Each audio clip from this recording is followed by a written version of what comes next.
J.R.R. Tolkien's The Lord of the Rings is more than just a fantasy epic. It's a meticulously constructed world with a rich history, diverse cultures, and compelling characters locked in an age-old struggle between good and evil. Central to this conflict are the imposing fortresses of evil, physical manifestations of the dark forces that threaten to engulf Middle-earth. These strongholds are not mere backdrops, they're integral to the narrative, shaping the course of the War of the Ring and reflecting the true nature of the evil they house. This deep dive will explore the most prominent of these fortresses, examining their construction, purpose, and their significance in their presence in Tolkien's world. Greetings all, I'm your guide, the Archivist.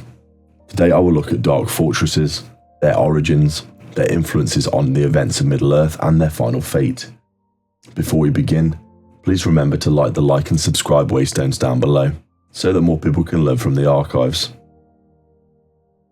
Standing as the ultimate symbol of Sauron's power, Barad-dûr, the Dark Tower, dominates the bleak landscape of Mordor. Its very name, meaning Dark Tower in Sindarin, speaks to its ominous presence. Constructed over centuries, fueled by Sauron's will and the labour of countless slaves, Barad-dûr is more than just a fortress. It is a monument to cruelty and domination. The tower is described as being impossibly tall, crafted from iron and adamant, exuding an aura of dread that can be felt for miles around.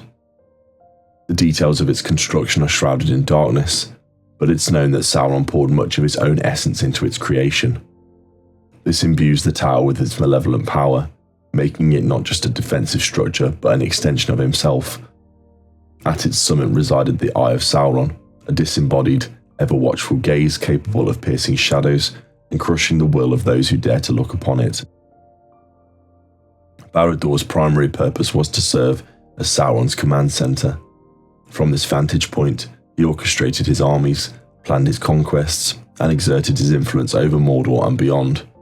It was the heart of his evil empire, a place where hope withered and despair reigned supreme.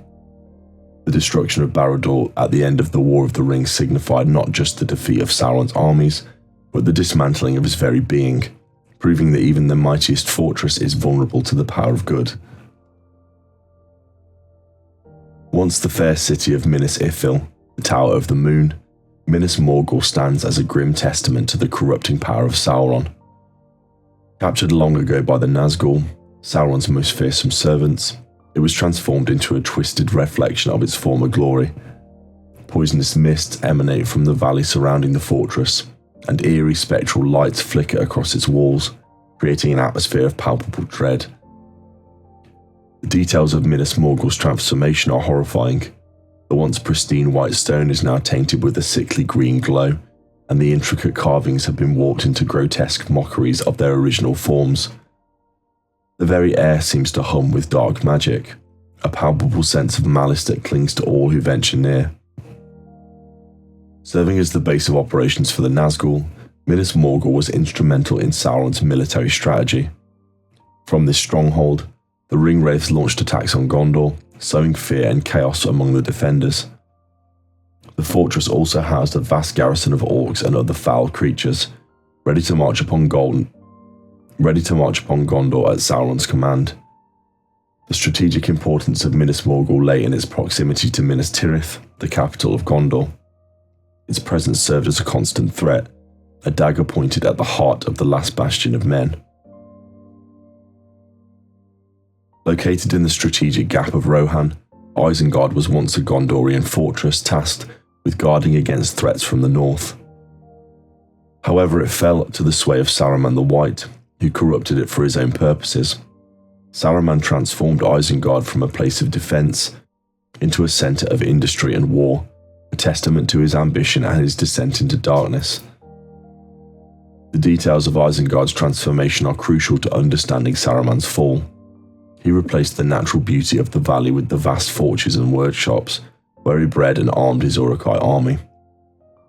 The once pristine White Tower of Orthanc, which stood at the centre of Isengard, became a symbol of Saruman's power, a place where he could communicate with Sauron and plot his dominion of Middle-earth. Isengard's primary purpose under Saruman was to serve as a military base and a centre for industrial production. From this fortress, he launches attacks on Rohan, seeking to cripple the kingdom and claim the land for himself. The vast army he created in Isengard posed a significant threat to the free peoples of Middle-earth, highlighting the dangers of unchecked ambition and the corrupting influence of power. The eventual destruction of Isengard, brought about by the Ents of Fangorn Forest, symbolised the triumph of nature over industrialisation and the downfall of those who betray their oaths. Located in the southern reaches of Mirkwood Forest, Dol Guldur, the Hill of Sorcery, was an ancient fortress that predated Sauron's return to Mordor. In the Second Age, it was a haven for necromancy and dark magic, a place where shadows gathered and evil festered. In the Third Age, Sauron himself took refuge there, operating under the guise of the necromancer. The details of Dol Guldur are shrouded in mystery and fear. The fortress is described as being overgrown with dark vegetation, its walls crumbling and decaying. A palpable sense of dread permeates the air, causing even the most bravest of warriors to hesitate before approaching. The forest surrounding Dol Guldur is also corrupted, filled with twisted trees and venomous creatures. Dol Guldur served as a base for Sauron's early operations in the Third Age. From this stronghold, he spread his influence throughout Rhovanion, corrupting the hearts of men, and driving back Greenwood the Great into what would become Mirkwood.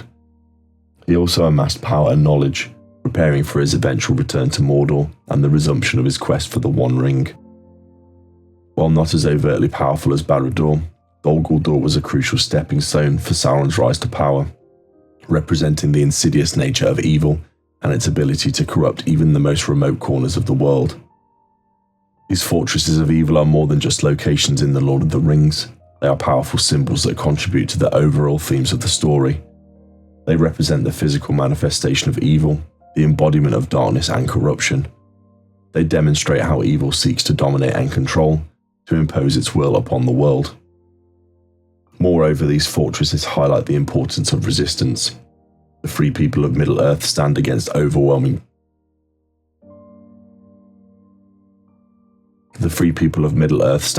these overwhelming forces, risking their lives to defend their homes and their freedom.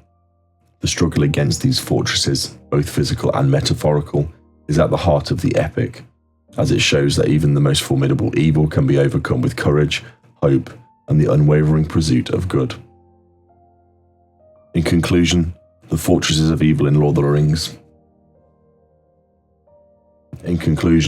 The fortresses of evil in The Lord of the Rings are intricate and meticulously crafted elements of Tolkien's world. Each possesses unique characteristics and serves a specific purpose in the overall narrative. They serve as potent symbols of the dangers of unchecked power, the corrupting influence of evil, and the enduring importance of resistance in the face of overwhelming darkness. Examining the details of these strongholds provides a deeper understanding of Tolkien's complex world and the timeless themes he explored in his masterpiece. Their presence enriches the story, underlining the constant threat through the forces of good and the ever-vigilant needing to fight against the shadows. And so I have now covered the content for this video. If there's anything that has been missed, please share them in the comments down below. If you enjoyed this content, please remember to like and subscribe waystones down below.